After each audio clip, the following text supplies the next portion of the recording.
usianya mungkin 50 tahun, 60 tahun. Ada juga yang beriman seumpama Amr bin Al-Jamuh, yang dia tidak boleh terima melainkan hidayah daripada Allah sewaktu berumur 60 tahun. Tetapi pemuda-pemuda ini bila dilihat dengan sejarah Nabi SAW, Abu Bakar As-Siddiq radhiyallahu anhu yang beza umur dengan Rasulullah 2 tahun. Begitu juga dengan Umar Al-Khattab radhiyallahu anhu yang masuk Islam tidak lebih 30 tahun. Begitu juga dengan Uthman bin Affan radhiyallahu anhu, juga Ali bin Abi Thalib, Sa'ad bin Abi Waqqas, begitu juga dengan Hubayb bin Adi. Yang mereka ini muda dan beriman, terima apa yang dibawa oleh Nabi SAW. Lalu pemuda-pemuda ini yang disebut oleh kebanyakan para ulama tafsir abna al-muluk wasadatu. Mereka ini adalah orang-orang yang daripada orang-orang golongan istana, anak-anak raja. Nak sebut 7 terpulang, nak sebut 5 orang terpulang, nak sebut 3 orang terpulang. Tetapi Imam Zamakhsyari dalam tafsirnya Al-Kashaf Mu'tazilah, tetapi dia punya kehebatan dalam bidang lughah. Para ulama dalam cabang mazhab dan aliran yang lain juga mengambil kata-katanya dari aspek lughah dan bahasa. Ini satu yang penting sebagai ilmuwan. Ilmuwan dia akan membaca, ilmuwan dia akan dapatkan maklumat, kemudian dia akan tapis. Jangan tapis sebelum dapat maklumat. Tolak. Yang ini tak bagus sebagai seorang ilmuwan. Bayangkan para ulama begitu terbuka, Mu'tazilah akidahnya, tetapi bahasa Arabnya boleh kita ambil. Lalu menyebut banyak-banyak ayat yang menyebut bahawa 3 anjingnya yang keempat. Kalau nak baca ayat Quran tu boleh tadabbur, tuan-tuan boleh tadabbur. Tetapi tiba-tiba yang 7 ada huruf waw, ataf, lalu diambil hujah ini oleh Az-Zamakhsyari. Ini contoh. Apa pun saudara dan saudari sekalian, kejadian yang ganjil ini, dulu tidak beriman kepada Allah melainkan golongan yang sedikit ini. Mereka lari, mereka keluar. Kemudian selepas ratusan tahun, yang disebut dalam Al-Quran secara jelas, iaitu 300 tahun, wazdadu tis'ah, dan ditambah dengan 9.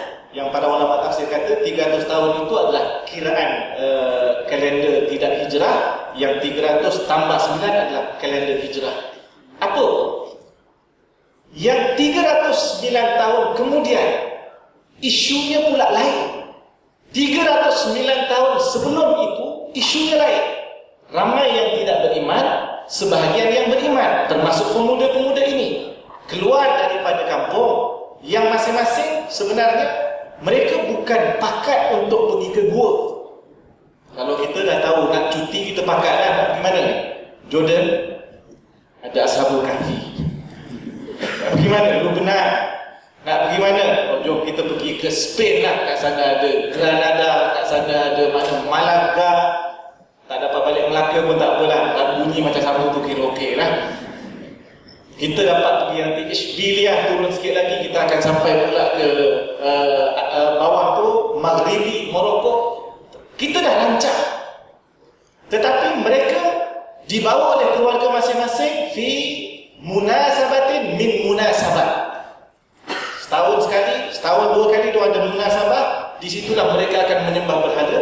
Di situlah mereka akan menyembelih binatang untuk disembahkan kepada berhala. Tiba-tiba pemuda-pemuda ini jiwanya menyatakan apa yang mereka buat ini semua tidak betul.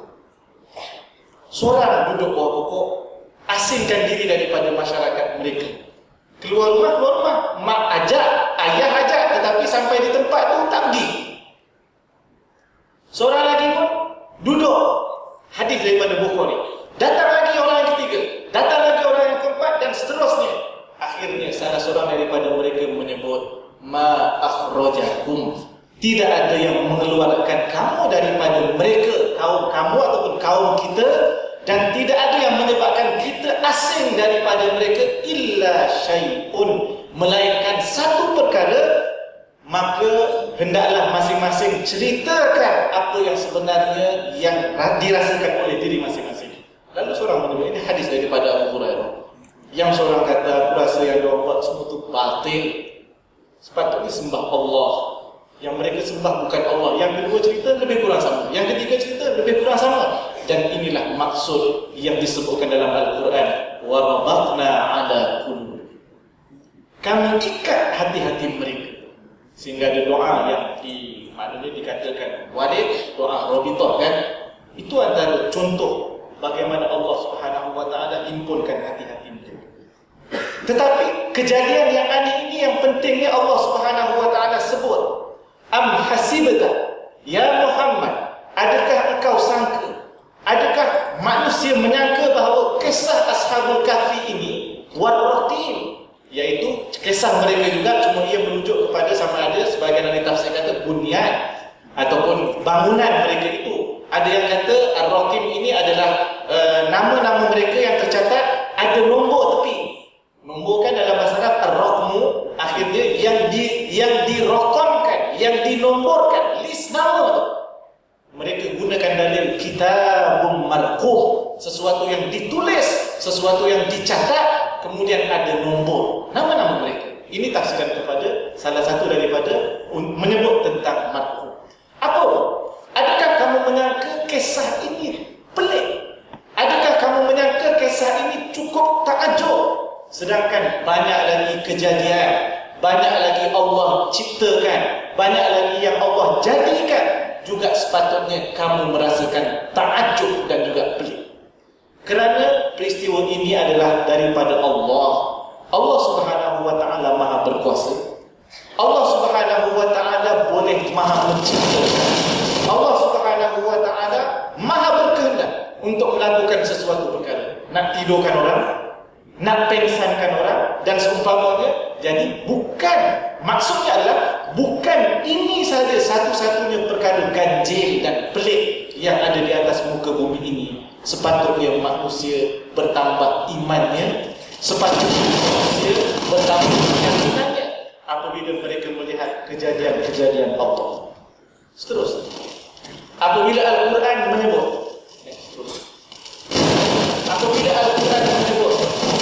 wazidnahum huda, itu tentang pemuda yang beriman, tentang pemuda yang ada yang catatan itu secara umumnya dalil daripada aliran ahli sunnah wal jamaah yang menyebutkan bahawa iman yang kita sedang bincang, yang merupakan kekuatan, yang merupakan asas kepada manusia. Sebab dengan iman ini sesuatu amal kita diterima ataupun ditolak oleh Allah. Yang pertama iman. Ada orang buat baik beriman, ada orang buat baik tetapi tidak beriman. Tetapi akhirnya pada hari akhirat nanti, orang yang buat baik syaratnya beriman, barulah valid ibadah, amalan, kebaikan dan segala-galanya. Adapun bagi mereka yang tidak beriman, baik tolong orang dan seumpamanya kasarabin biqi'atin yahsabuhu dhama'an, seumpama orang yang kehausan di tengah padang pasir melihat fata morgana di hadapan, nampak macam lopak air, macam kita kat highway kan, tengah panas, tengok macam tu ada air depan tu, sampai ke depan tak ada. Begitulah perumpamaan mereka yang tidak beriman buat amal, menyangka bahawa mereka akan dapat balasan yang baik pada hari akhirat, rupa-rupanya kosong, tidak ada apa. Sebab itu iman cukup penting. Sahihnya iman kita juga cukup penting, dan iman ini pula boleh bertambah dan boleh berkurang. Ini masalah. Maksud masalah adalah cabaran. Kerana apa? Ini adalah dalil yang dipegang oleh jumhur para ulama. Iman manusia yang macam kita ini tidak seumpama iman para nabi, tidak seumpama iman malaikat.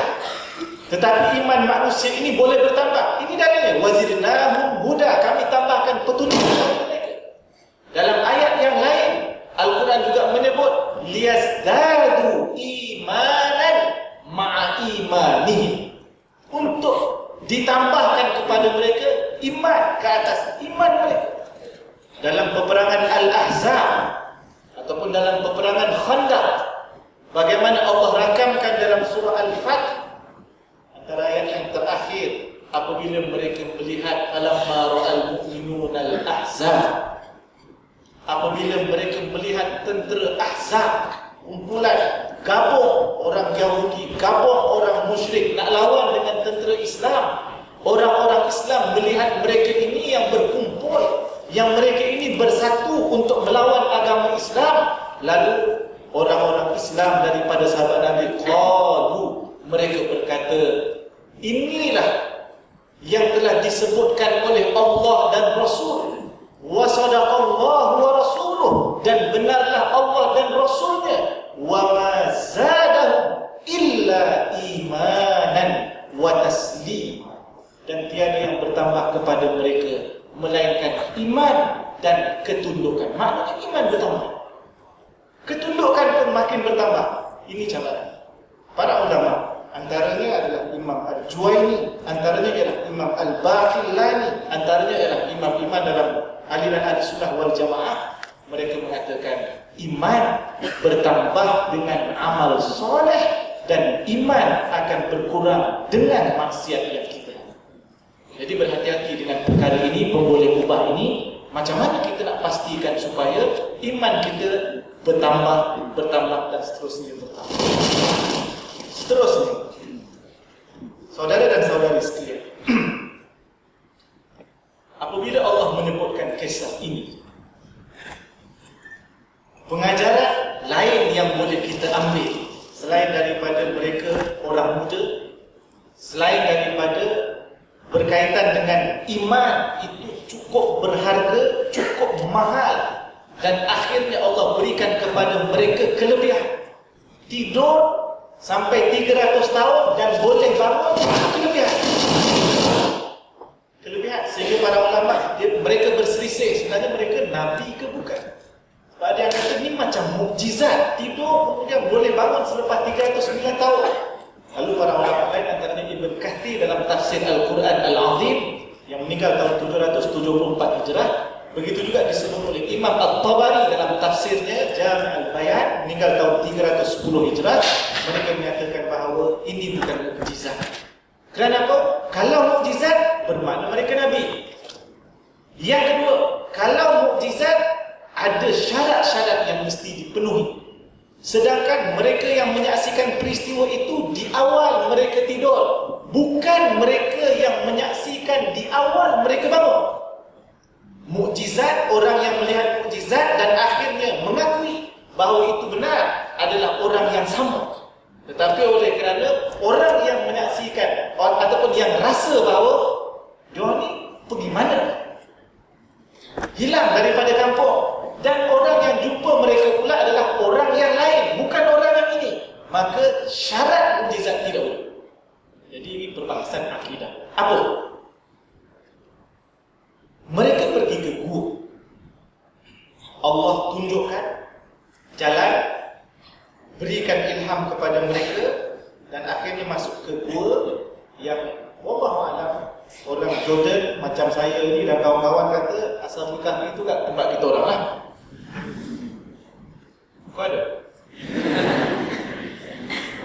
Yang daripada Lebanon, yang daripada tempat kami klaim ni tempat kami juga. Dalam catatan tafsir ada yang menyebut bukan tempatnya di Jordan tu, ada yang wallahualam yang ni pun bukan penting, tapi kalau suka untuk mencari, untuk menambahkan ilmu, silakan, tak ada masalah.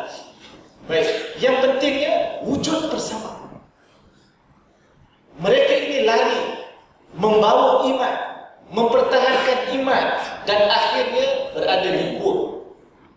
Nabi SAW bersama dengan Abu Bakar As-Siddiq radhiyallahu anhu tinggalkan kota Mekah, juga singgah ada bersama. Menariknya juga orang di kampung, katalah raja ni namanya Daqyanus, bagaimana yang Ibn Kathir nakalkan dalam banyak hal. Ibn Kathir bila dia sebut catatan ini, dia hujung sekali dia sebut wallahu a'lam. Dia kata kata dia pun maknanya tak pasti, cuma dia nakalkan saja. Bahawa sebahagian mereka cari. Dan sampai di hadapan gua tadi. Tetapi Al-Quran menyebut Allah jadikan mereka takut. Tengok dengan anjing itu duduk dekat bahagian pintu, tidur tapi mata tu macam terbuka, dia berkilat mata. So mereka menyangka tak ada, ini ada binatang dalam. Begitu juga yang berlaku kepada orang-orang musyrik yang kejar Nabi SAW. Yang Nabi SAW sampai Allah katakan dalam Al-Quran, wa idh yamkuru bika alladhina kafaru liyukhrijuka aw yaqtuluka aw yukhrijuka. Mereka nak tangkap, mereka nak halau, sampai peringkat mereka juga bercadang untuk bunuh Rasulullah SAW. Akhirnya keluar bersama dengan Abu Bakar As-Siddiq radhiyallahu anhu. Sampai di gua, orang musyrik sampai di pintu gua. Kan sampai apa logo hijrah negara kita, sarang laba-laba tu kan. Dia jadi simbol. Orang-orang ini dalam riwayat hadis Nabi SAW, mereka sudah berdiri di hadapan pintu gua. Ini bukan gua buatan, ini gua semula jadi yang ada lubang sana, lubang sini. Dan tempat Nabi SAW bersembunyi bersama dengan Abu Bakar As-Siddiq adalah bahagian bawah pintu masuk tingkat atas, turun ke bawah. Dalam riwayat hadis Abu Bakar As-Siddiq menyebut kepada Nabi SAW, "Ya Rasulullah, law nadhara ahaduhum tahta qadami la ra'a." Kalaulah salah seorang daripada mereka jenguk saja toleh bawah tapak kaki mereka, tengok ke bawah,